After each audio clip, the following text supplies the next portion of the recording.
I guess I would like some words from you to help me in those moments where I am beating myself up. For example, if I believe to eat a certain way is the healthiest for my body, and then I hear on recordings about Jerry and Esther going to Taco Bell, and I'm jealous because they're in amazing alignment and they get to eat like that, whereas I feel I have to eat a healthier way to be in my own alignment.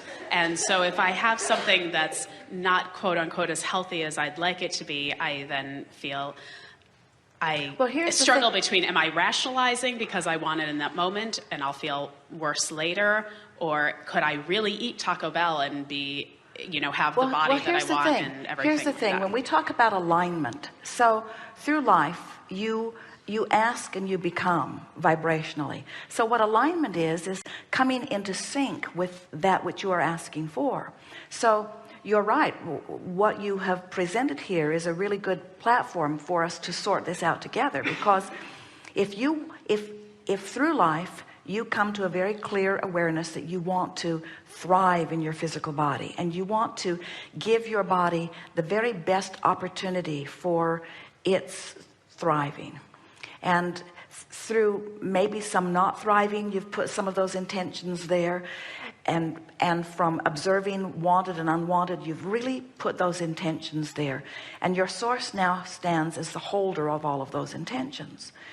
Now when you focus upon something, let's say you focus upon a Taco Bell meal, and as you focus upon it, you have a habit of thought about that meal that says, this is not healthy food. There's too much of this, there's too much of this, there's too much of this, there's not enough of this, whatever it is that your beliefs are. So you have beliefs about that particular food that do not resonate with your intention to be healthy.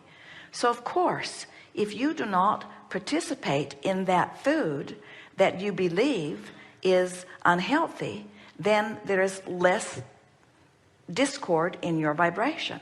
But here's the thing that we really want you to hear. Your condemnation of that food causes discord in your vibration, whether you eat it or not.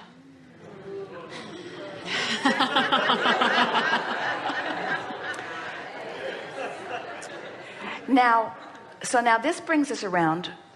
Which do you think causes a stronger vibration within you? To think something or to say it? Which would cause the stronger vibration? To say it, because saying, that's what affirmations are. Affirmation is a practicing of the vibration. Which do you think would cause a stronger vibration within you? To think it or say it? Say it, you say. Which would cause a stronger vibration? To say it or to act on it? To act on it. To act on it. So you would cause more discord to eat the food. You would cause a little less if you're just talking about the food, which causes discord, and a little less to just think about it. But just the same, thinking about it, speaking about it, or doing it are all activating within you vibrations of discord that are just unnecessary. So what would be the way to clean up your vibration? To think about what you do want. In other words, to talk. So in general terms, if you could just talk about well-being and leave the action out of it, or leave the conversation out of it, if you could, so just feel with us, which of these statements do you think would allow you the most alignment? My physical body is made up of trillions of intelligent cells. Is that a statement that allows alignment? Yes. My physical body is made up of trillions of intelligent cells, and when I feed them inappropriately, they suffer. No. My physical body is made up of trillions of cells, and when I feed them, they intelligently select from what I feed them what they need and want. Yes. So now, of these two statements, which feels best? my cells can sort it out and I can thrive in any event, I better watch what I'm eating. My cells can sort it out. So what we're suggesting is that if you just do say, think, whatever it takes to get into the vortex, then from in the vortex you will be inspired to the behavior that you've already put the request there for. And this is the thing that throws some people. When you eat from inside the vortex, you'll eat things that your brain says with all of your study that you shouldn't eat, because from inside the vortex your cells put in request that is only contained in some foods that you've put on the don't eat list, because the cells of your body know what they want to bring themselves into balance. So can you accept that in this buffet of food that let's start at a more basic place.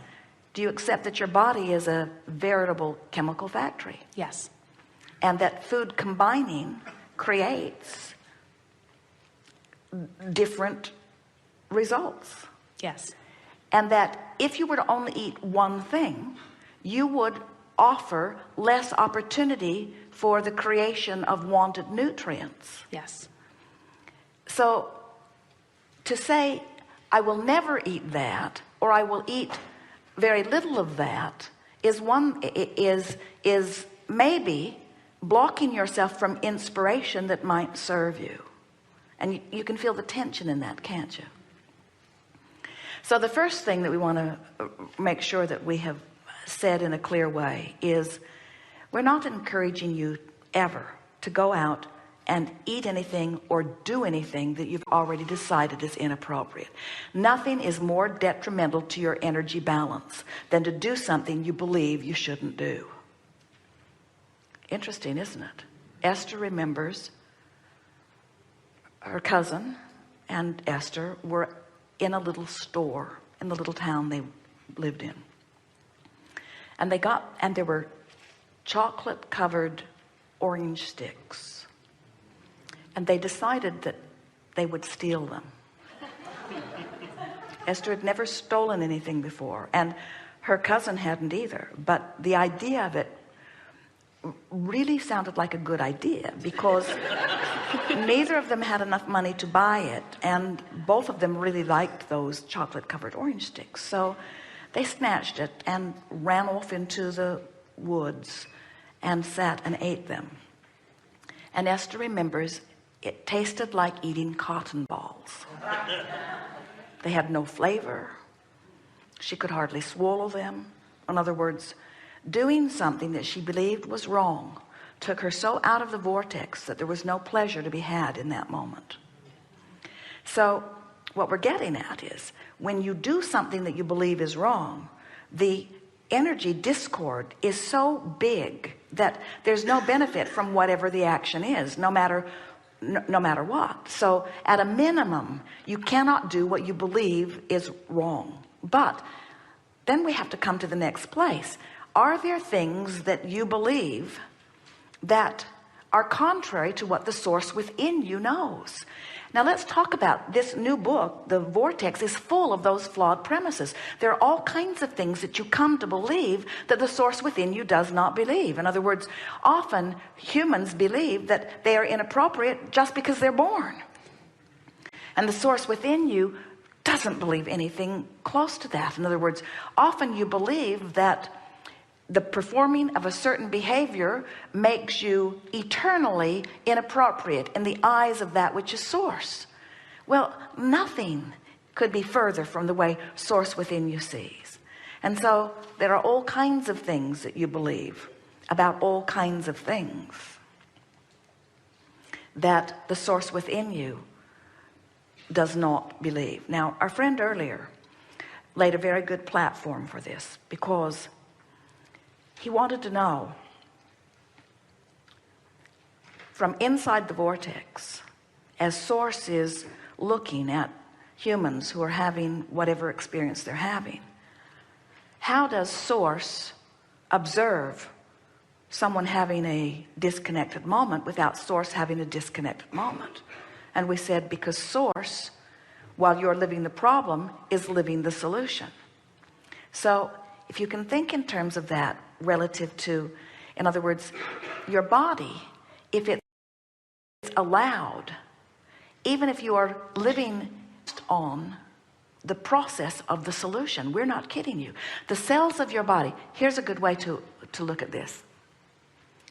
Because earlier when we ask you, do you accept the reality of this vibrational reality? Do you? Well, if you can accept the reality of this vibrational reality, and then you can understand that these trillions of cells in your physical body have the same vibrational integrity as this vibrational reality. Did you feel that bridge? The cells of your body are all in the vortex. How's that?